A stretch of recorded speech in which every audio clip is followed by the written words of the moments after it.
Have you ever noticed a quiet, unsettling feeling that shows up right when everything finally seems to be going well? It's that subtle internal bracing, like a physical tightening in the chest. That happens not when life is difficult, but when life is unexpectedly kind. You might find yourself in a moment of genuine peace, or perhaps you've just received some wonderful news. And instead of leaning into the warmth of it, you feel a sudden, sharp urge to pull away. It is a strange, heavy sensation, as if by allowing yourself to be truly happy, you are somehow making yourself more vulnerable to a future blow. If you have ever felt this way, please know that you aren't being ungrateful, and you certainly aren't broken. You are simply experiencing something many people carry in silence, a feeling that is sometimes referred to as cherophobia or a hesitation around happiness. It isn't a diagnosis or a condition to be treated, but rather a very human, very protective way of moving through a world that can often feel unpredictable. We often think of happiness as something everyone is naturally chasing. But for some, joy can feel like standing in an open field during a lightning storm. Beautiful and bright, but also strangely exposed. This is where happiness starts to feel risky, not because joy itself is a threat, but because of what it seems to require of us. To be truly happy, we have to lower our guard. We have to stop looking over our shoulder and trust, even for a second, that the ground beneath us is solid. For many of us, that feels like a dangerous thing to do. We might have learned through various chapters of our lives that when things go up, they inevitably come back down. And so we start to believe that staying in the middle, in a sort of emotional gray area, is the only way to stay safe. It's an attempt to outsmart disappointment before it has a chance to arrive. You might notice this in the way you share good news with others. Perhaps downplaying your achievements or adding a self-deprecating joke to the end of a sentence, just to take the shine off the moment. It can feel as though you are trying to keep the universe from noticing your luck, as if being too loud about your joy might somehow jinx it. This is a quiet, internal superstition that many people carry. The idea that happiness is a finite resource, and if we use too much of it now, there won't be enough left when we really need it. Some people describe it as waiting for the other shoe to drop, a constant, low-level vigilance that turns a sunny afternoon into a period of suspicion. You find yourself looking for the catch, wondering why things are so quiet, or feeling an odd sense of relief when a small problem finally does arise. Because at least then, the tension of waiting for something to go wrong is finally over. Here is what joy quietly asks of us. It asks us to be seen. When we are sad or struggling, it is easy to retreat and hide. But happiness has a way of turning the lights on. It makes us feel visible, and with visibility comes the fear that others might see how much we have to lose. Some people find that they avoid celebrations or turn down invitations to things they would actually enjoy, because the thought of being that high up feels like it would make the eventual fall much harder to bear.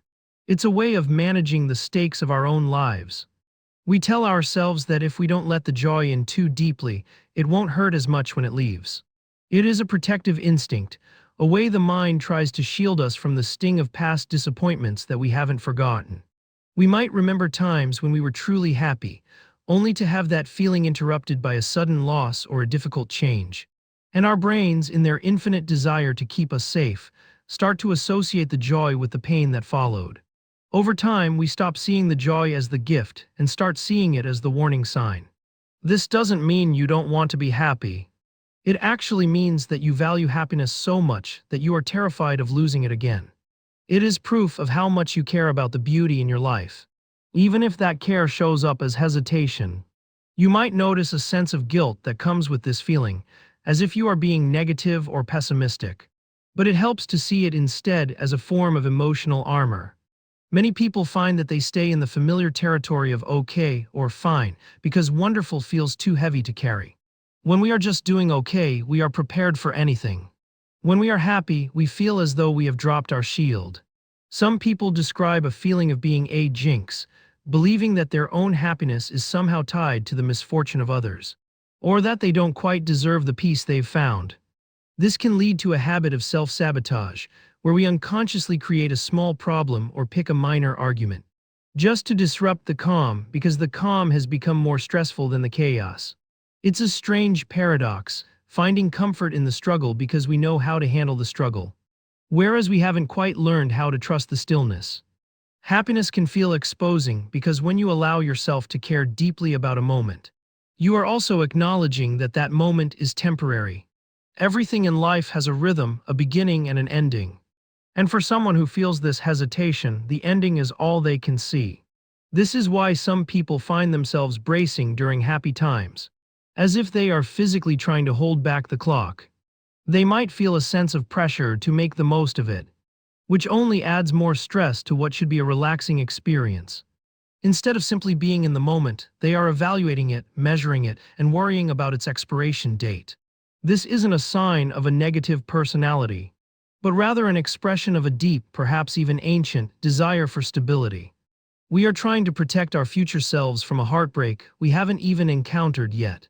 It's important to reflect on the idea that this hesitation is not a wall between you and the world, but more like a gate that you are standing behind, unsure if it's safe to step through. You might find yourself preferring the company of your own thoughts or quiet, predictable routines over the unpredictable highs of social gatherings or big life changes. Many people notice that they feel more comfortable in the role of the helper or the observer, someone who supports the happiness of others but keeps their own tucked away where it can't be easily touched or taken. It can feel like a lonely way to live, but it is also a very controlled way to live. And in a world that can feel out of control, that predictability is a powerful form of comfort. Here is something many people come to realize: that allowing for happiness isn't about ignoring the risks of life. And it isn't about pretending that nothing will ever go wrong again. It's a different kind of bravery altogether. It's the quiet courage of letting the sun hit your face, even though you know the clouds will eventually return. If you find yourself holding back, if you find yourself suspicious of a good day, or if you feel a sense of dread when things are going too well, try to look at that feeling with a bit of warmth. It is just a part of you that is trying very hard to make sure you never get hurt again. It is a guardian that has stayed on duty long after the shift was over. Recognizing this doesn't mean you have to suddenly change how you feel or force yourself to be jubilant. It simply means you can start to see your hesitation as a gesture of self-preservation rather than a flaw. You aren't incapable of joy, you are just someone who understands the weight of it. Many people find that as they sit with this feeling, they start to notice that the other shoe doesn't always have to drop in the way they expect. Sometimes life just stays quiet for a while. Sometimes a good week is followed by another good week.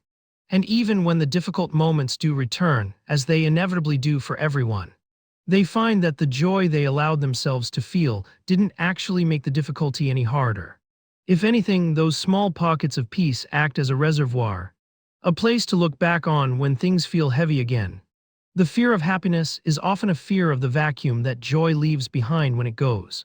But maybe that space isn't meant to be feared.